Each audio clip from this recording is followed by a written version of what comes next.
प्रगति पुरुष के विवेक से मोक्ष प्राप्ति का वर्णन। श्री भगवान कहते हैं, माता जी, जिस तरह जल में प्रतिबिंबित सूर्य के साथ जल की शीतलता, चंचलता और आदि गुणों का संबंध नहीं होता, उसी प्रकार प्रकृति के कार्य शरीर में स्थित रहने पर भी आत्मा वास्तव में उसके सुख दुखादि धर्मों से लिप्त नहीं होता, क्योंकि वह स्वभाव से निर्विकार, अकर्ता और निर्गुण है। किंतु जब वही प्राकृतिक गुणों में अपना संबंध स्थापित कर लेता है, तब अहंकार से मोहित होकर मैं करता हूँ ऐसा मानने लगता है।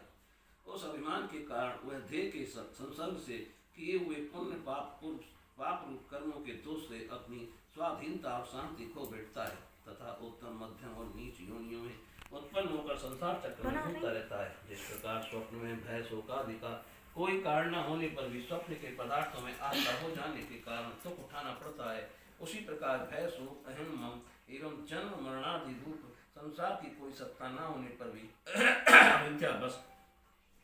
विषयों का चिंतन करते रहने से जीव का संसार चक्र कभी निवृत्त नहीं होता। इसलिए बुद्धिमान मनुष्य को उचित है कि असंग मार्ग विषय चिंतन में फंसे हुए चित्त को तीव्र भक्ति योग और वैराग्य के द्वारा धीरे धीरे अपने बस में लावे।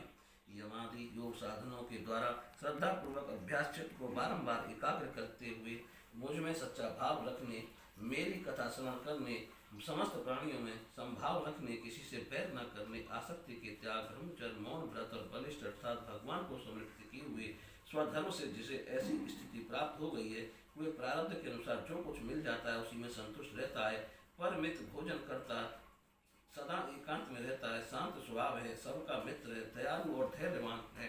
प्रकृति और पुरुष के वास्तविक स्वरूप के अनुभव से प्राप्त हुआ तत्व ज्ञान के कारण स्त्री पुत्र आदि संबंधियों के सहित इस ध्येय में मैं मेरे पर का मिथ्या अभिनिवेश नहीं करता, बुद्धि की जागृत आदि अवस्थाओं से भी अलग हो गया है तथा परमात्मा के सिवा और कोई वस्तु नहीं देखता। वह आत्मदर्शी मुनि नेत्रों से सूर्य को देखने की भांति अपने शुद्ध अंतःकरण द्वारा परमात्मा का साक्षात्कार कर उस अद्वितीय पर ब्रह्म पद को प्राप्त हो जाता है, जो देहादि संपूर्ण उपाधियों से पृथक अहंकार आदि मिथ्य वस्तुओं में सत्य रूप से भासने वाला जगत कारण भूता प्रकृति का अधिष्ठान महद आदि कार्य वर्ग का प्रकाशक और कार्य कारण रूप संपूर्ण पदार्थों में व्याप्त है। जिस प्रकार जल में पड़ा हुआ सूर्य का प्रतिबिंब दीवार पर पड़े हुए अपने आभास के संबंध में से देखा जाता है और जल में दिखने वाले प्रतिबिंब से आकाशित सूर्य का ज्ञान होता है, उसी प्रकार वैकारिक आदिभेद से तीन प्रकार का अहंकार देह, इंद्रिय और मन में स्थित अपने प्रतिबिंबों से लक्षित होता है और फिर सत परमात्मा के प्रतिबिंब युक्त उस अहंकार के द्वारा सत्य ज्ञान स्वरूप परमात्मा का दर्शन होता है, जो सुसुप्ति के समय निद्रा से शब्दादि भूत सूक्ष्म इंद्रिय और मन बुद्धि आदि के अव्याकृत में लीन हो जाने पर स्वयं जागता रहता है और सर्वथा अहंकार शून्य है। जागृत अवस्था में यह आत्मा भूत सूक्ष्म आदि दृष्ट वर्ग के दृष्टा रूप में स्पष्टतया अनुभव में आता है, किंतु सुषुप्ति के समय अपने उपाधिभूत अहंकार का नाश होने से वह ब्रह्मवश अपने को ही नष्ट हुआ मान लेता है। जिस प्रकार धन का नाश हो जाने पर मनुष्य अपने को भी नष्ट हुआ मानकर अत्यंत व्याकुल हो जाता है, उसी प्रकार वह भी अत्यंत विवश होकर नष्ट भ्रष्ट हो जाता है। माताजी इन सब बातों का मनन करके विवेकी पुरुष अपने आत्मा का अनुभव कर लेता है,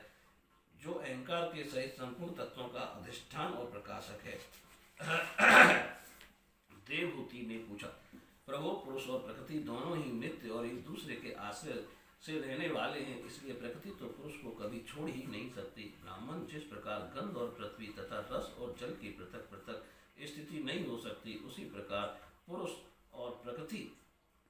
भी एक दूसरे को छोड़कर नहीं रह सकते। अतः जिनके आश्रय अकर्ता पुरुष को यह कर्म बंधन प्राप्त हुआ है, उन प्रकृति के गुणों के रहते हुए उसे केवल पद कैसे प्राप्त होगा।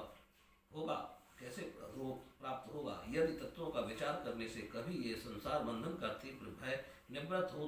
भी जाए, तो उसके निमित्त भूत प्राकृतिक गुणों का अभाव न होने से भय फिर उपस्थित हो सकता है। श्री भगवान ने कहा, माताजी, जिस प्रकार अग्नि का उपस्थित स्थान अरण्य अपने से ही उत्पन्न अग्नि से जलकर भस्म हो जाती है, उसी प्रकार निष्काम भाव से किए हुए स्वधर्म पालन द्वारा अंतःकरण शुद्ध होने से बहुत समय तक भगवत कथा श्रवण द्वारा पुष्टि हुई मेरी तीव्र भक्ति से तत्व साक्षात्कार कराने वाले ज्ञान से प्रबल वैराग्य से व्रत नियमांति के सहित किए हुए ध्यानाभ्यास से और चित्त की प्रगाढ़ एकाग्रता से पुरुष की प्रकृति अविद्या दिन रात खिन्न होती हुई धीरे धीरे लीन हो जाती है।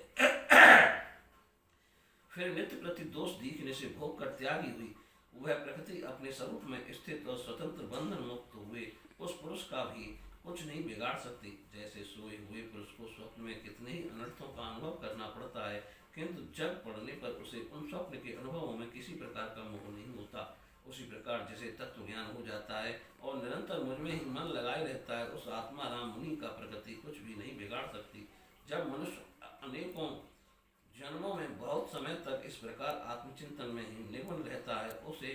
तब उसे ब्रह्मलोक पर्यंत सभी प्रकार के भोगों से वैराग्य हो जाता है। मेरा वह धैर्यवान भक्ति मेरी ही महती कृपा से तत्व ज्ञान प्राप्त करके आत्मानुभव के द्वारा सारे संशयों से मुक्त हो जाता है और फिर लिंग देह का नाश होने पर एकमात्र मेरे ही आश्रित अपने स्वरूप भूत केवल संज्ञक मंगलमय पद को सहज में ही प्राप्त कर लेता है, जहाँ पहुँचने पर योगी फिर लौट कर नहीं आता। माता जी, यदि योगी का चित्त योग साधना से बड़ी हुई मायामयी अणिमादि सिद्धियों में जिनकी प्राप्ति का योग के सिवा दूसरा कोई साधन नहीं फंसता, तो उसे मेरा वह अविनाशी परम पद प्राप्त होता है, जहाँ मृत्यु की कुछ भी ताक नहीं करती। बोलिए श्री कृष्ण भगवान की जय।